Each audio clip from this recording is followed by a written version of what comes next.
Good afternoon and welcome to TVM News. Today is Friday, October 27th. I'm Colby Hughes. And I'm Emily Rowe. This week we have news about a community member who has created a business cleaning up our streets and helping students in need.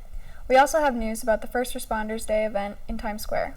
And we'll be checking in with TVM sports anchors Cameron Gorman and Vincent Goldschmidt to find out the latest in Marywood and professional sports.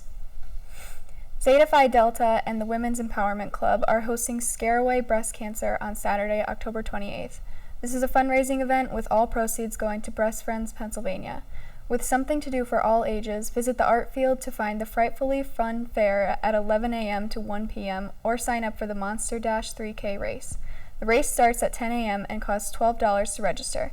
Click the link below to support Zeta Phi Delta and the Women's Empowerment Club in their fight against breast cancer. Be on the lookout for Marywood Spirit Week coming up in November. The Marywood Activities Council and Student Engagement Office will be collaborating to bring Spirit Week to campus from November 5th to the 14th.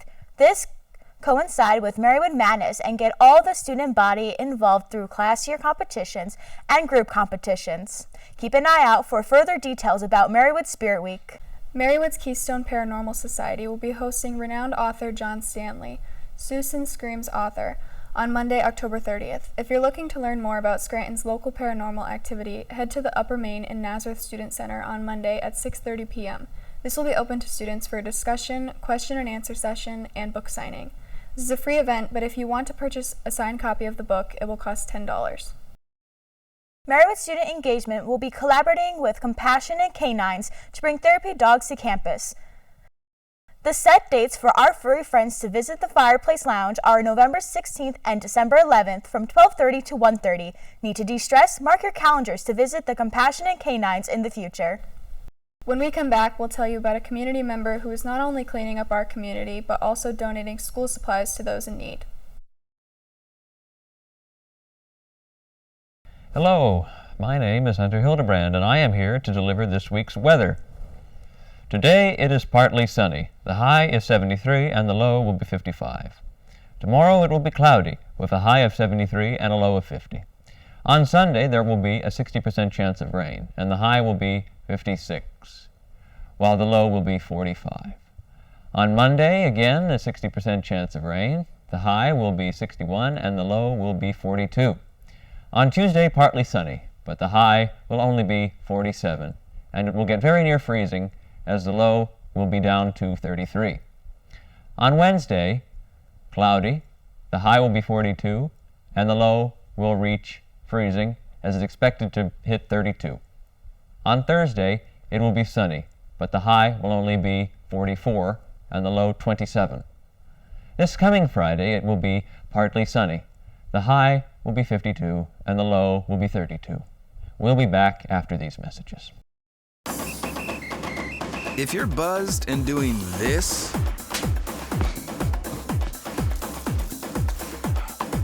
to make yourself feel okay to drive, ZWX.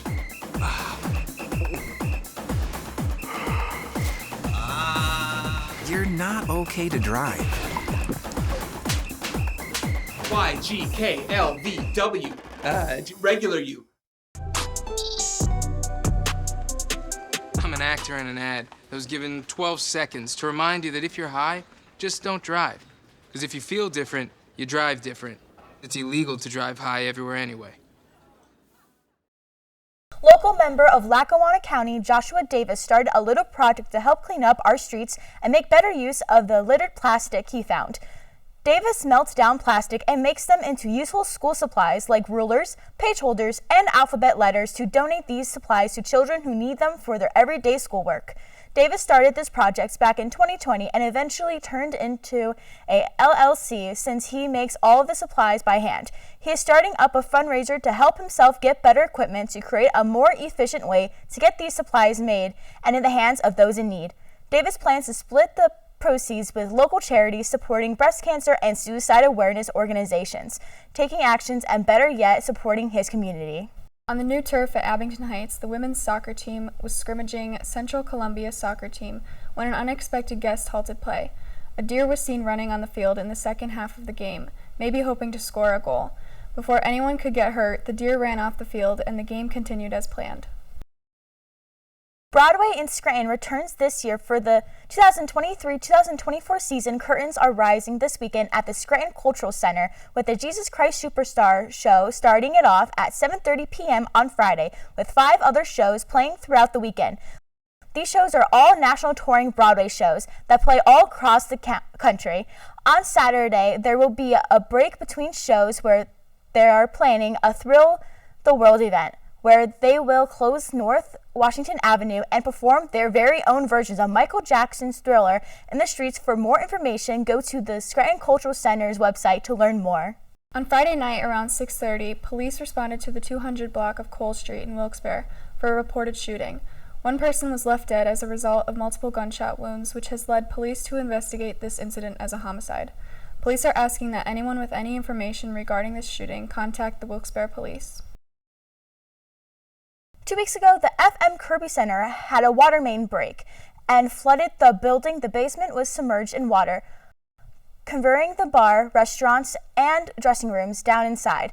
This was a disaster as shows were canceled and the building had to close for repairs. After some time and some elbow grease, the theater was fixed up and the stage was already being set for local concert goers. Even though this is a good thing, there's still a lot of damage that needs repair, including the dressing rooms that were finally fixed in 2019. But like in all productions, the show must go on. The residents of Shawnee Avenue in Scranton are hosting Carnival the Plot to create a haunting experience for those brave enough to come out. While the Wood family has not revealed much of their plans, they utilize real people and decorations to create a truly spooky experience for the community. Rain or shine, show up to Shawnee Avenue on Halloween night for a one-night-only event.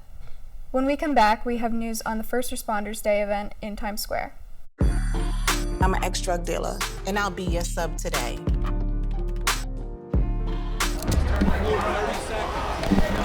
2 milligrams of fentanyl can be lethal. A lethal dose is in here. Who gets it, I won't know. It's cheap, it's potent, and it's profitable. The sad reality is, fentanyl is being mixed into everything now. More kids should know.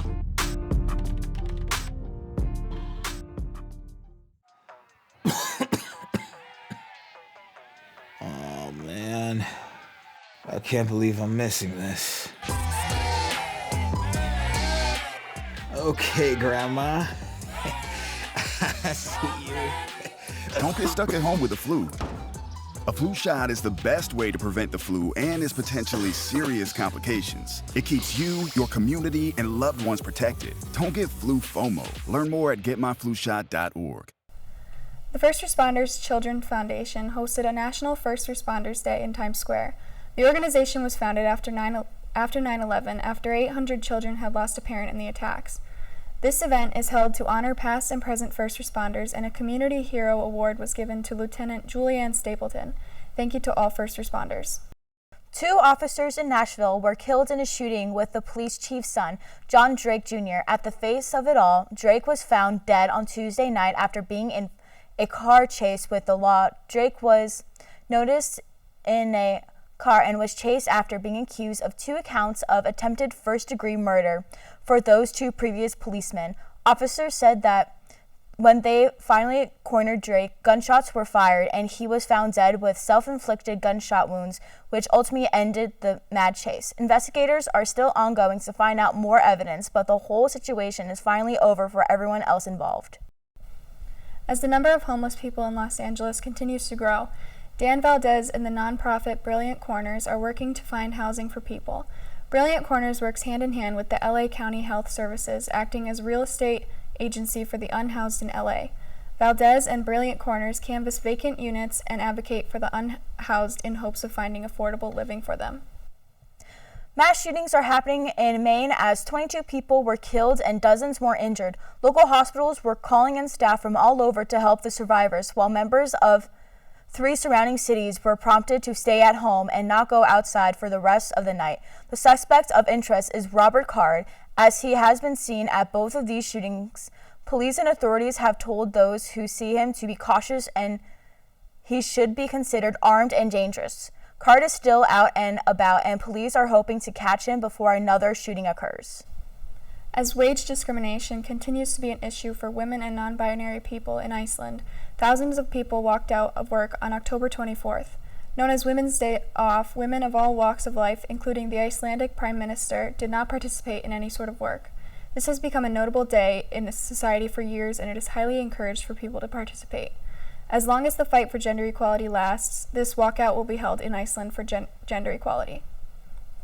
When we come back, we'll check in with TVM sports anchors Cameron Gorman and Vincent Goldschmidt for the latest in Marywood and professional sports. We all know what it's like to feel alone.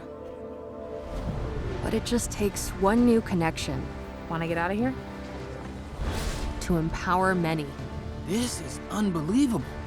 It doesn't take a superhero to bring forces together. We all have the power to reach out. Let's go! And help someone feel like they belong. Pretty cool, huh? We are stronger together.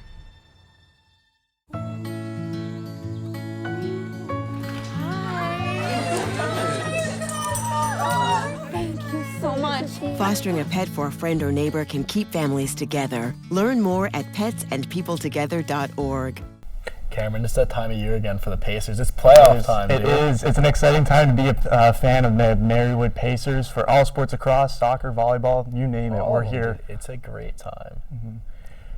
The men's soccer team had a successful final week of the regular season as they drew with Marymount 1-1 before picking up a 1-0 victory against Marywood-University. The Pacers are slotted as the 3rd seed and will host Gwen and Mercy University in the opening round of the Atlantic East playoffs. The women's team split their week, being shut out by Marymount 2-0 before walloping Immaculata 7-0. Junior forward Riley Mulhern set a career high, netting 4 goals in the victory. The Pacers finished their season as the top seed in the conference, earning a first-round bye. They'll return to action on Tuesday. The Marywood field hockey team finished their season with a win and a loss, with the latter coming against St. Mary's College of Maryland 1-0, and the former coming against Newman University 4-0. Freshman goalie Leah Ewing only allowed 1 goal while saving 8 shots throughout the 2 games. The Pacers finished 5-1 in conference, earning the 2nd seed and a first-round bye. The Pacers begin their playoff run on Wednesday. The Marywood women's volleyball team went 1-2 on the week, being swept at their tri-match on Saturday by Arcadia University and Widener University. The Pacers were able to rebound and pick up a crucial win against Centenary University 3-1. The Pacers currently sit in the middle of the pack in the Atlantic East with only 1 conference match remaining, which is set to come at a tri-match tomorrow when they square off against Marymount University and Bridgewater College. Cam, professional sports too. We got the MLB postseason. We got football's in the swing. Basketball and hockey are starting up. It's an exciting time, especially, we just talked about the exciting news coming around the Marywood Pacers, but it's not a very good time to be a Phillies fan right now. It's not. Anything Philadelphia just hasn't been working out too well. We'll start off with baseball first. With the Astros season coming to an end, Monday night news has come out that Hall of Fame manager Dusty Baker will retire at the age of 74.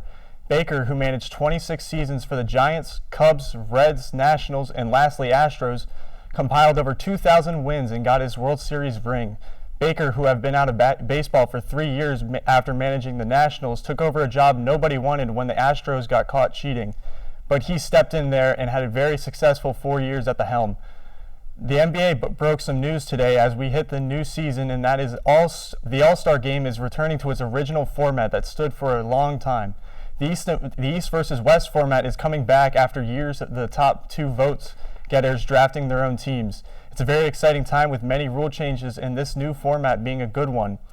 Following some big NFL news coming out over the couple of days, with 49ers quarterback Brock Purdy being put into concussion protocol and will be out for this week's big game against the Bengals. Purdy, who has suffered the injury in the second half, remained in the game but played very poorly, which could have been a result of the nasty hit he sustained on a QB sneak. That's all for sports. We'll be right back after these messages. ¿Qué color?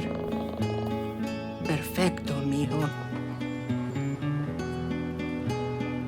Gracias. Thank you. What's wrong, mijo?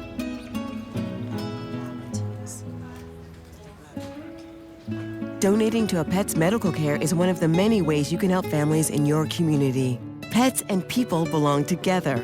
Learn more at petsandpeopletogether.org. How do you know when you've made the right decision? It's the feeling you get in your gut. The one that tells you what's right or wrong. It's the one that says, sure, I can have a drink. Or the feeling that says, okay, I've been drinking. Now what? It's the voice inside you that says, I'm buzzed. Better leave the car when it's time to go. Plan ahead. Catch a sober ride. Buzz driving is drunk driving. So Halloween is coming up in just a few days. What's your all-time favorite candy? Mine is the purple bag of Skittles. Ooh, that sounds good. I like yours? Almond Joy. I don't know if I like those ones. Yeah, it's not for everyone. That's going to do it for this week's edition of TVM News. From everyone at TV-Marywood, thanks for tuning in. Be sure to follow TV-Marywood's YouTube page and like the TVM Facebook page to stay up to date on the latest happenings and to watch additional content.